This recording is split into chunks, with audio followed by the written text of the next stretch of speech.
Father से मैंने 1 लाख रुपए लिए और क्लास 10th में जब आप थे? हाँ जी, और वो मैंने 1 लाख रुपए मार्केट्स में लगाए और यही सब फ्यूचर ऑप्शन और ये सब करके मैंने वो जीरो कर दिए। बाप, तो तो आप तो ऐसे रोल मॉडल हैं आजकल के लोगों के तो कि क्या नहीं करना चाहिए। Exactly. आज भी आप देख रहे हैं, आज तो आप खैर उस पर बात करेंगे, बहुत आगे निकल गए हैं, लेकिन आज भी वही प्रॉब्लम। एग्जैक्टली 1 लाख जब जीरो बन गए तो घर पे कुछ हाहाकार हुई कि नहीं हुई कि पिताजी ने माफ कर दिया? हालांकि उनका एक्सपीरियंस था मार्केट्स में, तो उन्होंने बहुत ज़्यादा मतलब इसे नहीं मेरे मतलब मुझे गुस्सा किया, बट लेकिन उनको उनसे डेफिनेटली उनसे काफ़ी सुनने को मिला और यही सीख है। मतलब हमने कई जगह हाथ जलाया अपनी जर्नी में और उस जर्नी से सीख सीख के हमने यहाँ तक आए, है ना, कि हमने over the initial 5 years 7 years हमने ये सीखा कि क्या नहीं करना है मार्केट्स में। तो आई थिंक वो सबसे इम्पोर्टेंट पार्ट है इन्वेस्टिंग जर्नी का। तो वो डिसिप्लिन। क्या सीखा आप? 3-4 चीज़ें। जैसे हम कई सारे स्टॉक्स में इन्वेस्ट करते थे, तो पेनी स्टॉक्स में इन्वेस्ट करते थे इनिशियली। कभी सोचा था आपने कि आप इक्विटी में, मार्केट में इन्वॉल्व होंगे जब छोटे थे? नहीं। जैसा आपने बोला, मैं राउरकेला का हूँ। राउरकेला में अगर आप मेरा क्लास देखो तो 104 लोगों का क्लास था। पब्लिक स्कूल को आप जानते होंगे। उसमें से 70 इंजीनियर बने, जिसमें से 30-32 IIT पहुँचे थे, बाकी REC। 25-30 डॉक्टर बने, जो बच्चे वो MBA बन गए होंगे। यही तो 2-3 करियर थे उस वक्त।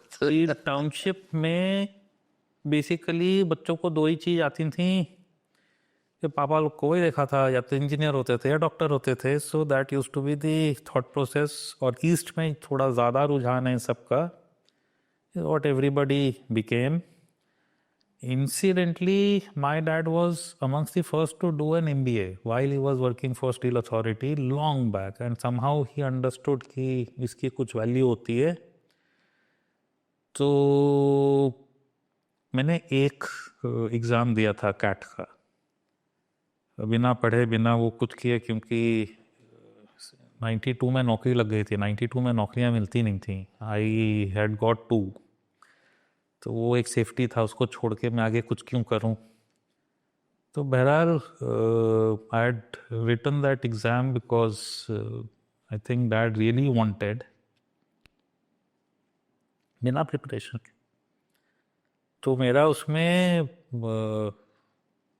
Even in an exam where I ultimately went, wait listed था, पर कुछ हुआ, मतलब हो गया। मेरी daughter when she was in class 11 वो मेरे पास आई और उसने बोला कि मेरे पास एक अमेजोन का एक बैंक के साथ को ब्रांडेड क्रेडिट कार्ड 5 लाख की लिमिट के साथ ऑटोमेटिकली आ गया है। तो मैंने बोला तुम तो 11th में हो, तुम्हारे पास 5 लाख की क्रेडिट कार्ड की लिमिट, मेरी तो खुद की क्रेडिट कार्ड लिमिट 2.5 लाख रुपए है। तो उसने बोला क्योंकि मैं अमेजोन पे परचेज करती हूँ और ये क्रेडिट कार्ड लिमिट मेरे परचेज वॉल्यूम के ऊपर बन के आ गई है। तो ये ट्रांजिशन हुआ हिंदुस्तान में कंज्यूमर फाइनेंसिंग में, कि एक समय था कि कुछ भी कंज्यूमर गुड खरीदने के लिए पहले आप 5-6 साल सेव करते थे, फिर आप खरीदते थे, चाहे घर हो, मकान हो, गाड़ी हो, कुछ हो। आज आप कुछ भी खरीदना चाहे, जूते भी आप खरीद पाते हैं EMI पे। So my father has a huge influence in my life. So when we would have conversations, you know, and we would talk about it, he would always talk about how the way I think and I approach things, I have an entrepreneurial spirit. So I should look at doing things differently. I do things differently, so I should focus on that and see how I can harness that. Because the work you do, you need to love that, so it doesn't become like a task. ये नहीं है कि आप सवेरे office जा रहे हैं, काम करके आ रहे हैं, आपको एंड ऑफ द मंथ में चेक मिल रहा है। आप इसलिए कीजिए क्योंकि आपको खुशी मिलती है उससे।